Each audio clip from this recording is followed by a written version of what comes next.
In our series, World of Worship, we're exploring different ways people practice faith and religion around the globe. Today, we're taking a look at one of the fastest growing religions in the world, the Baha'i faith.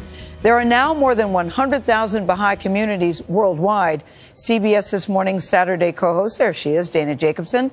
Hey, Dana, recently visited one in Wilmette, Illinois. So the question is, Dana, what's the heart of this religion? Well, Gail, the one word that we kept hearing to describe the Baha'i faith was unity. In Arabic, it means follower of glory. It was founded in 1844 in Iran, and the religion teaches the oneness of all world religions with principles that seem universal.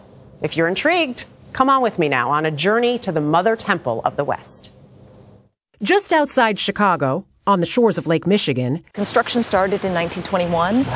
Sits the oldest surviving Baha'i house of worship. Every Baha'i temple has 9 sides, 9 doors, 9 gardens, and fountains.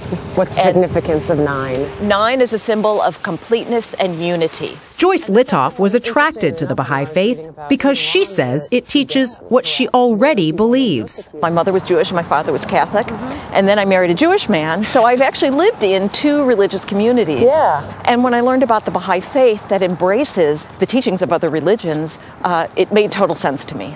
The idea of oneness is carved into the temple's exterior, which includes the Jewish Star of David, the Christian cross, and the Star and Crescent of Islam. And is the idea that this is encompassing all religions, all faiths? Well, that's a little bit of a misconception that the Baha'i faith is a mishmash, that we believe everything. We believe in this progressive revelation that the teachings of these great spiritual teachers, they all had their time and place. And so we embrace the religions that came before. Krishna. All right. Baha'is believe theirs is the religion of the future. Inside each temple, there's one dome representing one God.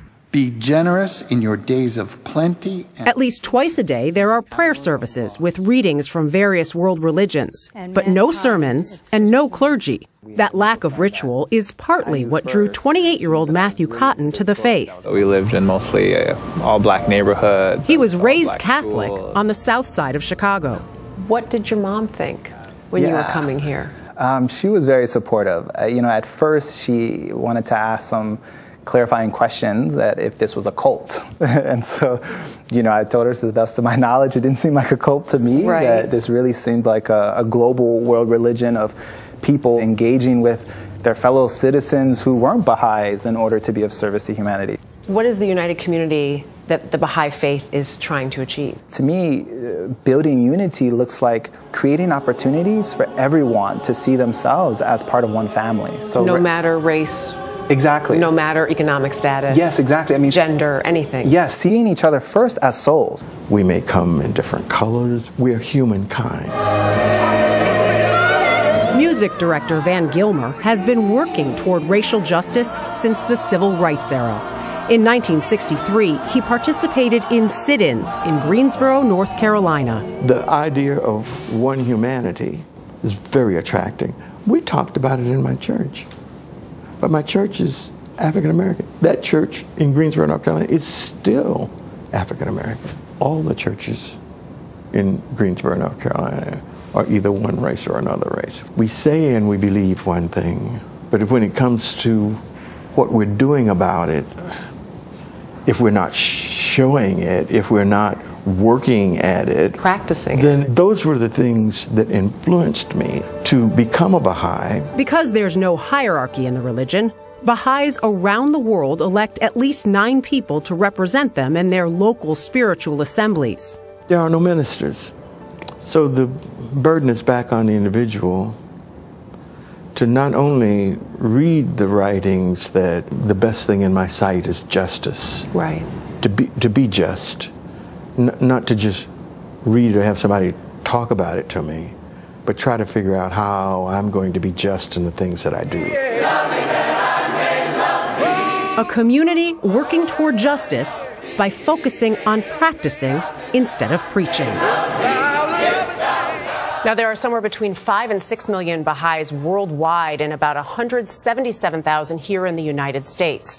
There are 8 continental Baha'i temples, making it the second most geographically diverse religion in the world, and that's behind Christianity. Those temples are really stunning. They're beautiful. Yeah, They're all really beautiful. A lot of architects, apparently, in the faith. I knew nothing about it. That was very interesting, Dana, to bring us the details of it. I like what he said. One humanity is very attractive. And he was talking about in the 60s, he told us all these stories about, obviously, he's a black man in North Carolina at the time, and white and black together at a time where that didn't happen. He would see a white family show up and would think, why are they here and what is going on? So this has been their message from the beginning, that idea of unity. All right, Dana. Thank you very much.